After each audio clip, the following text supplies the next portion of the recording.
my name is Ramsey Sanchez, and I'm so glad you're here today because I get to talk about some really cool SSD drives, some hard drives that I've been using for a minute. This one I've used for over, I want to say a few years, maybe a couple years. And I just got this little guy right here in November last year, 2019. I was really excited to get that for a project, and I've been amazed by the speeds. And in fact, they're actually pretty amazing outside of this thing. So maybe one day I'll take it out, but right now I'm not getting into that today. But so far, I've been happy with these SSD drives. I haven't really looked at any other drives recently, but for a while there, I was really crazed about needing the fastest SSDs, the fastest hard drives. I started with the Seagate hard drives, LaCie drives, Thunderbolt 2 drives, anything that could help my workflow for my video editing. And I went through a lot of them, and I would get the big giant SD 1 terabyte drives, 4 terabyte drives that were like 7200 RPMs. Then I got into these 2.5 SSDs, and I will say that these are a little bit older, but they still get the job done. So they're really great. I think they're really great options, and like we'll get into the speeds here in a minute. I have some details right here about the enclosures and about the SSD drives, and I just want to get into that. And this isn't going to be a let's put them face to face and clash them. I will say the obvious winner is going to be this one. It's because it's a NVMe M.2 drive, but it's also very new. And these are the last year models, if you will, for the SSD drives from the Samsung Evo, I think Evo Pro line or something. But basically, I want you to get some great information out of this. So when you're looking forward to getting some SSD drives, I did read that. Well, I've been looking at the prices last year, and I saw that the prices for the newer SSD drives, like the Samsung 860, were like so low. They were ridiculously low that I was considering getting more. And I should have, because I read an article just recently that all those SSD drives are going to be, all the prices are going to be going up, like skyrocketing. For some reason, I don't know why. But I think because of all the new tech that's coming out, and it's becoming a little more innovative, and it's going to be great. So I do want to just get into it and talk about some of the things I have here. There's the we're going to get into the Blackmagic speed test soon, but here I have on the left side the Enitec, or I guess you're right, I don't know, but this is the Enitec hard drive, dual SSD enclosure. So there's another SSD like this on the other side. And you can't really see, but there are different RAID options here. I'm not really going to get into that because I only want to use it for one option, and that's RAID 0. So basically, this is a 500 gigabyte SSD. On the other side, there's a 500 gigabyte SSD. They're the same exact drives. And so when you combine them together in RAID 0, they become 1 terabyte, and they become a lot faster together. And that's ultimately what you want. You want two horses working together to push that data. So that's a really great option. Recently, I found that there's this Vantec drive with a Samsung 97 Evo Plus NVMe M.2 drive. That's a mouthful. And this is basically the same speeds of that, but consistently, because of the tech in there, whatever it is, the device is amazing. But I want to talk about the enclosures first. So the Enitec enclosure is really awesome. It comes with everything pretty much you see here. You have the bay for the SSDs. You have the enclosure casing, which is a really solid aluminum. I've taken this thing everywhere for about 2 years, and there's hardly any scratches that are visibly like, wow, there's a big scratch. No, you don't see that. There's this really cool stand for it that you would use on the go. I don't really take it anywhere because I'm always afraid it's going to hit something or crack something, so I just kind of leave it here. But I don't want to move it too much, but there is an SSD on the other side. There are some switches here, and there is a menu option for the different type of RAIDs you want on there. But the drive is amazing. There are lights to indicate when the drive is connected, if there's any errors or any kind. And it's been really good. And the speeds when I first got the drives, when they were brand new, were really amazing. They're still good, but they're not as consistent as you will see here soon. They did include this USB C Type C to USB Type C port, so it is Gen 3.2, I believe. So you have to have the correct ports, and we'll get into that. But my Mac Pro, it's a 2010 5.1. It doesn't have native USB Type C ports, so I had to add in a PCIe express card with the USB-C ports, but they're more like 3.1, Gen 3.1 or something. So the speeds are going to be a lot less, not a lot less, a little less than what you would normally see. These usually can cap out, at 800 megabytes, depending on the PC build, or the new Mac Pros or something, or using a Thunderbolt 3 drive, which is similar to the USB-C drives. So you're probably just kind of wondering, like, what does the USB-C ports look like? Well, I have my iPad here, and the USB-C ports are just really small ports right here. You can barely see it right now, but basically it's just a small port that you see on there. It kind of looks thin, but we'll get into that later. I have this drive right here. It's a Vantec Enclosure. It comes with a USB-C to USB-C as well, and a shorter cable USB-C to USB-C. I have the little drive in there. It's a lot smaller than this. Actually, it came in this package right here, and as you can see, it fit right in that little case right there. It's really small. It's really thin, and I was afraid to actually handle that thing, but putting it in here was kind of just a breeze. I had the instruction papers, and it was really simple to do. It's really, you plug it in, you put it comes with a coolant strip that you would really need to make sure it disperses the heat outside from the NVMe drives, because they get really hot inside these things. Pretty much in anything, in the computer, anywhere you want one of those coolant strips to put on there, the heat sink strips or whatever they're called. So, basically that's what they do. So you have two caps here on both sides. You open them up, put the NVMe drives in, and then plug them in, and you're pretty much ready to go. You just format it to your liking. So I really enjoyed this drive for a project, because it really was consistent. It really made my footage go completely, like, really smooth. I couldn't believe how smooth it was. And even when I went from USB-C to a USB 3.1, or I guess Gen 2 ports, they're still like the original USB ports that are 3.0, but they're 3.1s now. Even going to that, it was really consistent, and it made it a lot better. It was it had a lot more performance to it when I was editing off of there. So I really enjoyed it. But let's not talk about it. Let's get to the fun part, and let's do some speed tests, because I want to show you how great these things are. So I'm first going to be testing the dual SSDs, the 1 terabyte dual SSDs.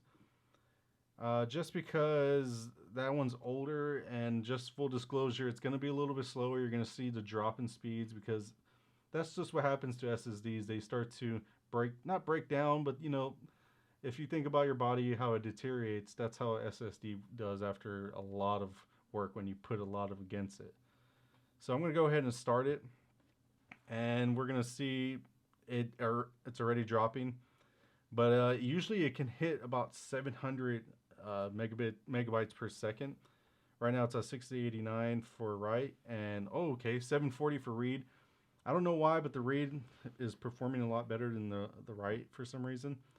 As you can see, it's at 736, but it's probably going to start dropping either now or in a little bit on the next test. So I usually let it run for a little bit to kind of give you a more accurate reading. There are better speed tests out there, like I think I forgot what it's called, but there are better ones that will give you a little more stress tests on these. But I like to use this one because it's quick, it's simple, I use it all the time. So as you can see, it is consistent, 736 write, 749, 750 read. That's really good. And again, that's with a port that isn't native to my computer, so I can imagine that like a native port that works with the proper operating system would make these drives a lot better. See, it dropped. I didn't see it right there. It happened really quick, but it dropped down. And again, that is the dual SSD drives, the Samsung Evo 850. I don't want to say it's Pro, but it's the, I think it's Plus. So those are the really, really great drives. They were really great when I got them. So I think there's a newer version, the 860s. And I believe if you got those and put them together, I'm going to go ahead and just stop that right now. If you put the newer drives, the 860s together and put it in RAID 0 at 1 terabyte, I bet it would actually keep up with my 970 Evo Plus. Just because it's a newer drive, and apparently they rank a little bit better. The performance is a little bit better than the 850s, even the brand new ones. Again, that's sometimes subjective. It could be for others not so much better, but you know, we'll see. So I'm going to show you the Samsung Evo Plus 970 NVMe M.2 drive. This is the test for that. And I'm going to open it, and we're about to start here soon. So it's going to load up, refresh it. Boom, here we go. Right out of the gate, it's 745. That's really good, and it's going to stick right there for a while. And it's going to do the same thing for read. It's about 750, 748. So you can see that it doesn't perform so much better than the 850s when you think about, like, okay, one of those tests, the 850s did better. The 970 isn't doing as well, but it's super consistent right now. Maybe in a year or two, it's not going to be as consistent. But apparently these drives are made for really pretty much all the stress tests you need. I remember talking to a guy at Altex about these things at his computer store. He was basically saying these smaller NVMe M.2 drives are meant for military, doctors. They need reliable drives for those machines. And I was thinking, well, you know, video editors, people who rely on these drives also need this. So they're very important for that. Now, I will say that these are really good numbers. And if I had a USB-C Gen 3.2 port or something like that, they would probably actually reach in the 800s, probably even a little bit better. And that's just because I have an older PCIe card that I'm using for the USB-C ports. However, if you already know about computers and stuff, you know that the capabilities of these drives are so much better than 700 megabytes. At least 3 times better, right? I mean, maybe four times better than those speeds. So these are supposed to clock at about 3,500 megabytes or something for write, and like 3,200 for read. It's crazy, but you have to put them inside your drive using the proper adapters and the PCI, all these different things. So I don't get into that. Maybe in the future when I get a little bit more savvy about that, I'm going to put that drive, this 970 Plus, into my Mac Pro in the future, because I know that the Mac Pro recently started getting some upgrades where you can start using these faster drives into your computer. So I'm really, your Mac. So it's really exciting for me to use that in there one day. And I will probably get effective speeds of around 3,000, maybe 2,500 megabytes, just because it's an older Mac and it's not like the newer drives, and it's not going to have the same integrated technology. So I don't know what it is, but I just know it's not going to be the same as performance, but it's going to be way better than what I have. But for travel, for use, man, these things are great. I could take this brass RAM right here and just smash these things, and I would probably bust this thing out before I bust one of these up. Maybe this one, because it's a little thinner. But I can run a tank over this little SSD enclosure. I believe this one I bought for about $45. But I think I saw it on Amazon for about $38. And you can get these a lot cheaper. I've seen them go for like $12, but they're different, like plastic enclosures. You can see through them, all these different ones. So they can be anywhere between $12 and $25. And the SSD itself, I bought it off Best Buy for about $199. And plus tax is like $20. So it just depends. I mean, on Amazon, I think they do tax too, so it's about that price. And when you combine that, it's going to be somewhat expensive. However, there are other options. I think there's Pony and Sabrent. Those are really good drives that are NVMe M.2 and they have really good speeds. I'm going to just go ahead and say these are going to be way better in some cases, but I've seen tests and I've seen reviews. These Pony and Sabrent drives are just as good, and especially if you use them in your computer. But for simple travel enclosures like that, you might want to look at those because I believe a 1 terabyte Pony goes for about $125 for a 1 terabyte. And I think the 2 terabyte version is about $240. So you might want to really look into those and get one of these really cheap enclosures, and you're going to have a really fast mobile SSD, NVMe drive. Sorry, not SSD. These are the SSDs. Now, if you already have SSDs laying around and you don't want to invest any more money, I would look at this Vantec dual enclosure drive. It's really great, and if you have a couple SSDs, it doesn't matter if they're different brands, different storage. If one's 500 gigs and one's 250 gigs, you can still run them in some sort of RAID. Some of you probably already know that, but it's really good. And I think the enclosure, I want to say it was about $50, give or take. I'm going to have links to all of these things down below.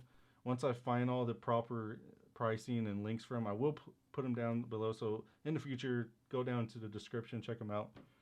But the SSDs, I think I saw the 860s, the brand new ones, the ones that just like came out last year. I want to say those are about $70, around that range. It could be 60, it could be 80, and the price is going up, so we don't know yet.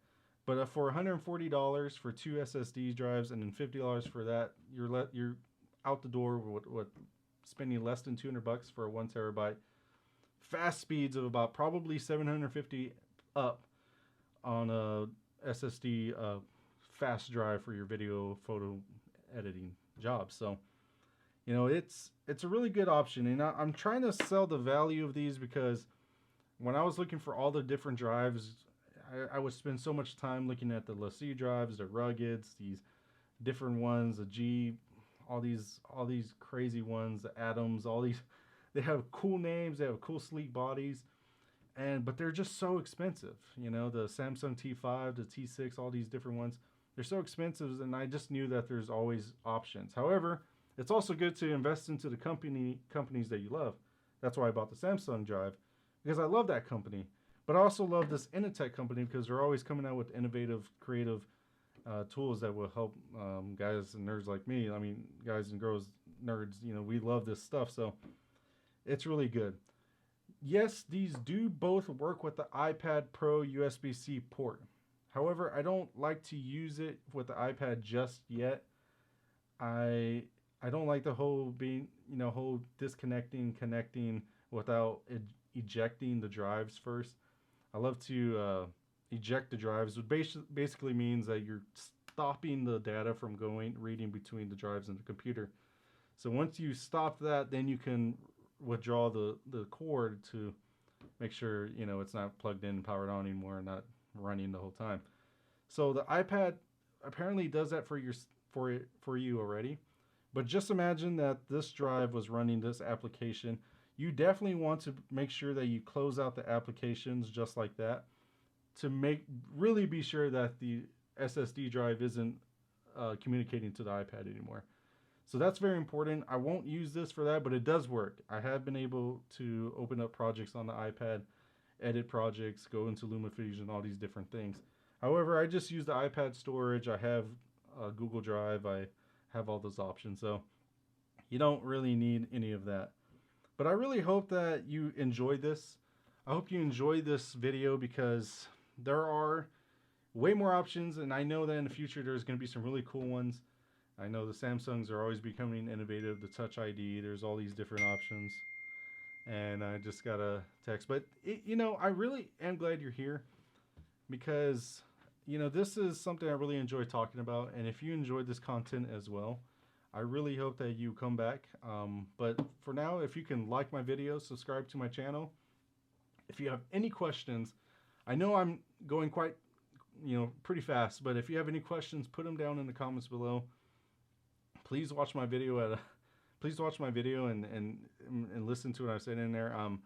I will try to improve on these things, and I will be talking about these drivers a lot more, because these are something I really enjoy. But I'm pretty much going to be sticking with these for now. I won't be investing into any of the new SSDs anytime soon, or the NVMe M.2 drives. It's a lot to say. But anyways, once I start getting adapters and putting in my Mac Pro, I will be documenting more about that. So again, I'm so glad you're here, because I get to talk about something great and awesome, and I just hope that you have a great rest of your year, and come back. Thank you.